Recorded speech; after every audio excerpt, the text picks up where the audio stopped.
కనుక గజాసుర సంహారం చేసే నీకు ఈ గజం ఒక లెక్క, చూడు నీ భక్తుడిని అది మదంతో అవమానించింది అని దుఃఖిస్తున్నాడు.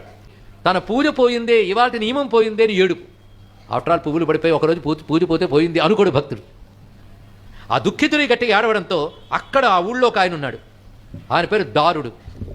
అతను ఒక ప్రతిజ్ఞ పట్టి ఎప్పుడు ఉంటాడు. అదేమిటంటే శివభక్తులకి ఎప్పుడూ ఏ ఇబ్బంది కలగకూడదు, ఏ ప్రమాదము కలగకూడదు, శివభక్తులకి ఎవరూ అపచారం చేయకూడదు. ఒకవేళ చేశారా వాడెవడైనా వాడిని నరికి పారేస్తానని. నరికి పారేస్తానని అర్థం అపచారం కలగకుండా చూస్తాను, ఎవరు అపచారం చేశారో వాడిని శిక్షించడానికి సిద్ధమే అని ఎప్పుడు ఆ దీక్ష పట్టున్నాడు అతను. అదొక దీక్ష. ఆయన పేరు దారకుడు అని. దానికి ఎరిపత్ అనే పేరు తమిళ భాషలో కనబడుతుంది. ఉపమన్యువు దారకుడు అని చెప్పాడు. ఆ ఎరిపత్ అతను ఏం చేశారంటే ఎప్పుడైతే ఈ ఆర్తనాదం విన్నాడో వెంటనే ఖడ్గం పట్టుకొచ్చాడు. ఆ పట్టుకొచ్చి పరిగెడుతున్న ఏనుగు దగ్గరికి వెళ్ళి తొండ మీద ఒక్కడ వేశాడు. వెంటనే తొండం తెగి నెత్తురు ఉడితే కింద పడిపోయింది. దాంతో మామిటివాడి కింద పడిపోయాడు. పట్టపుటేనుక్కి ఇలా జరిగింది. వెంటనే అల్లకల్లోలం అయిపోయింది మొత్తం కూడా. దానితో పాలిస్తున్న చోళరాజు పట్టపుటేనుగుని ఎవడైనా ధ్వంసం చేశారో వారికి సైన్యాన్ని పంపించండి అన్నాడు. వెంటనే సైన్యం అంతా అక్కడికి వచ్చింది. ఈ సైన్యం ఎవరొచ్చినా సరే నేను సిద్ధం వాళ్ళని కొట్టడానికని తాను కత్తిపట్టుగా అడ్డంగా నిలబడ్డాడండి. ఒక్కడు ఇంతమంది సైన్యం. వార్త రాజుకి వెళ్ళింది. అసలు ఏం జరిగిందో చూద్దామని రాజు మహాకోపంగా వచ్చాడు. అతను చోళ రాజ్యానికి చెందిన రాజు. మహాకోపంగా వచ్చాడు. కానీ ఎదురుగా చూస్తే అతను కనబడుతున్నాడు ఖడ్గం పట్టుకుని. కానీ భస్మరుద్రాక్షలు దాల్చి గోచరిస్తున్నాడు. వెంటనే ఇతను ఎవడో సత్పురుషుడే, ఏదో కారణం లేని పని చేయడు అని కొంచెం సైనికుల్ని వారించి దగ్గరికి పిలిచి, ఎందుకు ఇంత దారుణాన్ని కొడిగట్టావు నువ్వు అంటే, నేను నీ ఏనుగురు కొట్టలేదయ్యా, అది శివభక్తుడి పట్ల అపచారం చేసింది, అందుకే కొట్టాను నేను, ఇది తప్పు కాదా అని అడిగితే ఈయన శివభక్తుడే. ఏం జరిగిందని అడిగాడు. వెంటనే తానున్నది చెప్పాడు.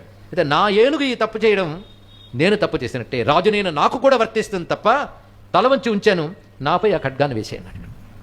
ఇతడు భక్తి చూడండి ఎంత గొప్పగా ఉన్నదో. శివభక్తుడికి అపచారం జరిగిందని ఎంత భక్తి కలిగిన వెంటనే నీలాంటి భక్తుని నేను కొట్టడం ఏంటయ్యా అని ఈయన మాట్లాడుతుంటే పరమేశ్వరుడు సాక్షాత్కరించి ఆ ఏనుగును కూడా తిరిగి బ్రతికించి రాజును కూడా అనుగ్రహించి ఈ నాయనారి కైవల్యాన్ని ప్రసాదించారండి. ఈయన ఎరిపత్త నాయనార్. ఈ కత్తెరుచుకుని మనం కూడా కత్తి గొడ్డలు పట్టుకు వెళ్ళమని ఉపదేశం చేయలేదు. ఇందులో కూడా గమనించవలసిన ఎక్కడెక్కడ ఇందులో ఎలా చూడాలి అని చెప్తున్నాం. లేకపోతే ఈ గ్రంథం తీసుకుని హింసని ప్రేరేపిస్తోంది పెరియ పురాణం అని ఒకడెవడో రాసేచ్చేస్తాడు. ఎక్కడ లోపం కనబడుతుందా ఎత్తి చూపిద్దామా అని సిద్ధంగా ఉన్నారు దుండగులందరూ ఇప్పుడు మన ధర్మంపై. అందుకే ఇలాంటి వాటిని ఎలా అర్థం చేసుకోవాలి వెంటనే చెప్తున్నాం. ఇలా సమన్వయించలేనప్పుడు కథే చెప్పక్కర్లేదు. మనం చెప్పకపోయినా వాడు ఎక్కడో చదువుతాడు. అందుకే ఆ కథలో ఉన్న ఆంతర్యాన్ని గమనించవలసినది. భక్తిలో హింసకి తావు లేదు. చిన్న చిన్న కథలు ఇక్కడ నేను వదిలిపెట్టే మీరు ఎక్కడో చదువుతారు. ఎందుకంటే పెరియ పురాణం చాలా గొప్పది కదా అని. అప్పుడు ఏంటండి జుగుప్సాకరమైన హింస కనబడుతోంది, ఆ తొండాన్ని నరికేయడం ఏంటి, రోడ్డు మీద నెత్తురు పట్టడం ఏంటి, ఇదా భక్తి? అవునండి, హిందూ పురాణాలన్నీ ఇలాగే ఉంటాయంటాడు, మరుగుడు బయలుదేరతాడు ఇక్కడ. కనుక మనం ముందు సమాధానం తెలుసుకోవద్దు. ఏమిటి వాళ్ళకి దాన్ని హింసించాలనే ఉద్దేశమే లేదు. వాటికి హింసతో భగవంతుడిని ఆరాధన చేయలేదు. వాళ్ళు చేసింది ఒక్కటే, భగవద్ అపచారం ఎవడైనా చేస్తే కొట్టివారేయాలి, అంతే నియమం. తప్పేం లేదండి ఇక్కడ. ఎందుకంటే నా ఆలయాన్ని కూల్చేస్తున్నా, నా దేవుళ్ళని నిందిస్తున్నా నేను నోరెత్తను. ఎందుకంటే నాకు ప్రమాదమేమో. అటువంటిప్పుడు నీ దైవాన్ని నువ్వేం కాపాడుకుంటావు? నువ్వు ఇంట్లో తెచ్చుకున్న డబ్బు ఎవడైనా దోచుకుపోతూ ఉంటే దాన్ని కాపాడుకోవడానికి తెగ యాగీ చేస్తావే, రక్షించుకోవడానికి చాలా కష్టపడతావే. నీ దైవంపై నీ ధర్మంపై దాడి జరుగుతూ ఉంటే ఊరుకుంటావా? నీ సంపద కంటే ఎక్కువగా కాపాడుకోవాల్సిన నీ దైవం కోసం, ధర్మం కోసం. ఈ ప్రవృత్తి మనలో ఉంటే ఆలయాలు ధ్వంసం చేస్తున్న వాళ్ళని అప్పుడే సమాధానం చెప్పేవాళ్ళం. ఇప్పటికీ మన ఆలయాలు ధ్వంసమైన వాటిని కాపాడుతామని ముందుకొచ్చిన వాళ్ళని సమర్థించలేని స్థితిలో హిందూ ఉన్నాడు అంటే తమ ధర్మాన్ని తాము కాపాడుకోలేకపోతున్నారని అర్థం కదా. ఒకరెవరు అన్నారు, తెగ పెరిగిపోతున్నారండి క్షేత్రాల్లో జనాలు, ఓవర్ క్రౌడెడ్ అండి. కానీ ఆలయానికి ఒక ప్రమాదం వాటిల్లితే ఇంతమంది క్రౌడ్లో ఎంతమంది ముందుకు వస్తారో చెప్పండి. నీ కోరికలు తీర్చడానికి దేవుడు ఉన్నాడు అనుకుంటున్నావు, కానీ ఆ ఆలయానికి ప్రమాదం వస్తే రక్షించుకోవడానికి నువ్వు సిద్ధమా? పారిపోయే వాళ్ళలో మొదటిగా ఉంటావు నువ్వు. అందుకే దుర్మార్గుల చేతలు ఎన్నో వచ్చాయి. ఒకరిద్దరు ఎదుర్కొన్నారు, ఎంతమంది ఎదుర్కోగలిగారండి? అందుకే ఒక్కడు తెలుసుకోవాలి, ఆలయాలకు వచ్చే వాళ్ళందరూ కూడాను ఈ ఆలయాన్ని కాపాడుకోవడానికి తమ వంతు తాము ఏదైనా చేయడానికి సిద్ధమైతేనే ఆలయానికి రండి. అంతేగాని అక్కడ రూల్స్ని అతిక్రమించి అవతల వాడి చేతిలో అవసరమైతే లండన్ నుంచి వచ్చో మనకు 25,000 లెక్క, మనం అమెరికా నుంచి వచ్చో మనకు 50,000 లెక్క అని చెప్పి అవినీతిగా వాళ్ళ చేతిలో డబ్బులు పెట్టి స్పర్శ దర్శనం కోసం కాని సమయంలో లోపలికి దూరిపోయే వాళ్ళందరూ గుర్తుపెట్టుకోవాల్సింది ఏంటంటే ఈ ఆలయాన్ని కాపాడుకోవడం కోసం మేము ధర్మబద్ధంగా ఉండాలని ఒక దీక్ష తీసుకోగలగాలి. లేకపోతే మన ముందే ధ్వంసమైన ఆలయాల దగ్గర వాళ్ళు రొమ్ము విరుచుకుని గర్వంగా తిరుగుతుంటే ఏమీ చేయలేని పరిస్థితిలో పక్క నుంచి పోతున్నాం. స్వాతంత్రం వచ్చి సుమారు 80 ఏళ్ళు అవుతున్నప్పటికీ కూడా మన ఆలయాన్ని కాపాడుకోలేకపోతున్నాం. తెలుసుకోండి. అలాంటిది శివ పూజకు విఘ్నం కలిగిందని చెప్పి ఏ మతగజం వల్ల జరిగిందో ఆ మతగజాన్ని అడ్డుకొట్టినటువంటి మహానుభావుడు గొప్పవాడుగా ఎవడవుతాడో చెప్పండి ఇక్కడ.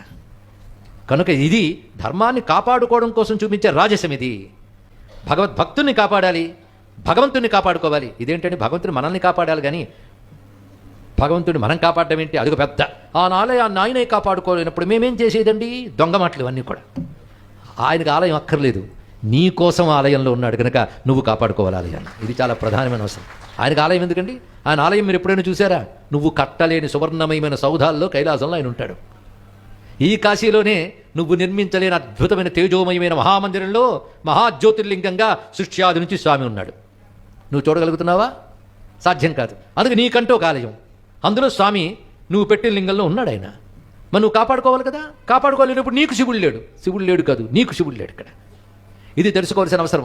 కనుక దీని నుంచి ఇన్స్పిరేషన్ ఏం తీసుకోవాలి అంటే మన ధర్మాన్ని మనం కాపాడుకోవాలి, ధర్మశత్రువులను ఎదుర్కొనగలిగే పరాక్రమం మనలో ఉండాలి. ఇది ఇందులో చెప్తున్నది. అది నియమపాలన, దానికి త్యాగమే చాలా ప్రధానమైన అంశం. అందుకే ఈ సమయంలో ఛత్రపతి శివాజీని దృష్టిలో పెట్టుకోవాలి. ఎలాంటి సాహసం చేశాడే మహానుభావుడు. అతని కాలంలోనే కాశీ విశ్వనాథ మందిరం ధ్వంసమైన ఎక్కడో దూరంలో మహారాష్ట్రలో ఉన్నవాడు ఇక్కడికి రాలేకపోయాడు. లేకపోతే అప్పుడే అతడు దురాగతాలకు అడ్డం చెప్పేవాడు ఆ మహానుభావుడు. ఎన్ని ఆలయాల్ని కాపాడాడు ఆ మహానుభావుడు. అలాంటి పరాక్రమవంతులు కొన్ని వేల లక్షల సంఖ్యలో భారతదేశంలో ఉద్భవించాలని మనం ప్రార్థన చేసుకోవాలి. ధర్మవీరుల అవసరం ఇప్పుడు ఇంకా ఉన్నదండి. ఎందుకంటే వేదనాదములు మారుమ్రోగుతూ, హరహర మహాదేవనాదములు మారుమ్రోగుతూ, శంఖనాదములు ఘంటానాదములు మారుమ్రోగుతున్న కాశీ క్షేత్రంలో ప్రతిరోజు ఈ ధర్మానికి విరుద్ధమైన వారు మారలెత్తి అరుస్తూ ఉంటే వినవలసిన దుస్థితిలో మనం ఉన్నామంటే ఏమైంది కాశీక్షేత్రం? ఎంత బాధాకరమైన అంశం. ఇది మనం కాపాడుకోగలగాలి. మిమ్మల్ని కాపాడడానికి మేము ఉన్నామయ్యా అని వచ్చే నాయకుల్ని కాపాడుకోగలగాలి. అంతేగాని వాళ్ళు మళ్ళీ పదవుల్లోకి వస్తారా రారా అని డౌట్ ఉన్నది అంటే అధిక సంఖ్యలో ఉన్న హిందువుల్లో లోపం వాళ్ళని తెలుసుకోండి. ఇక్కడ ఇంకోటి ఆలోచించక్కర్లేదు. ఒకటే, నా ధర్మం వాడి వల్ల కాపాడబడుతుంది కనుక వాడిని మేము కాపాడుకుంటాం. ఈ ఒక్క నియమం చాలు. వీటి వల్ల గ్రహించవలసినటువంటి నాయనార్ల చరిత్రలో ఇలాంటి భక్తుల వల్ల గ్రహించవలసింది అది. పాట పాడిన భక్తుడు, నైవేద్యం పెట్టిన భక్తుడు, బిల్వదళాలు వేసిన భక్తుడు మంచిదే, ఉండనియండి. ఈ భక్తి ఇంకా అవసరం. ప్రవృత్తి ప్రతివారిలో ఉండాలి. ప్రతివారు కత్తి పట్టలేకపోయినా కత్తి పట్టగలిగే వాళ్ళని ప్రోత్సహించగలగాలి. అంటే ఇది హింసను ప్రేరేపించడం కాదు, ఆత్మరక్షణ కోసం ఆయుధం పట్టుకోవడం చేత కాకపోతే ఎలా అండి?